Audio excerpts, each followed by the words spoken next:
Phone addiction से कैसे बचें? तबरेज़ कुरैशी भाई हैं, फ़ोन एडिक्शन से कैसे बचें? किसी को फ़ोन चलाने की बहुत ज़्यादा आदत है, बहुत ज़्यादा फ़ोन का शिकार है, उसे कैसे बचें?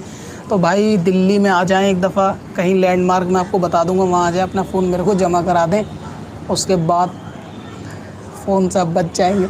सबसे आसान तरीका फ़ोन से बचने का, जिसको भी फ़ोन एडिक्शन जो भी यहाँ पे बंदा हो, उसको लग रहा हो फ़ोन से कैसे बचें, तो अपना फ़ोन मेरे को जमा कराएँ, अपनी सिम निकाल के प्लीज़, और उसको भूल जाएँ वापस। तो फ़ोन दोबारा इस्तेमाल आप नहीं करेंगे, सुकून की नींद सोएंगे, जल्दी उठेंगे, जल्दी सोएंगे, सारे मामलात भी आपके सही रहेंगे। कोई नोटिफ़िकेशन भी आपके पास नहीं आएगा, कोई परेशानी आपको नहीं होगी, सारा टाइम आपका बचेगा। काम पे से आने के बाद पढ़ाई लिखाई का टाइम बच जाएगा, नमाज़ें पढ़ने का टाइम बच जाएगा, दुरूद तस्बीह का टाइम बच जाएगा।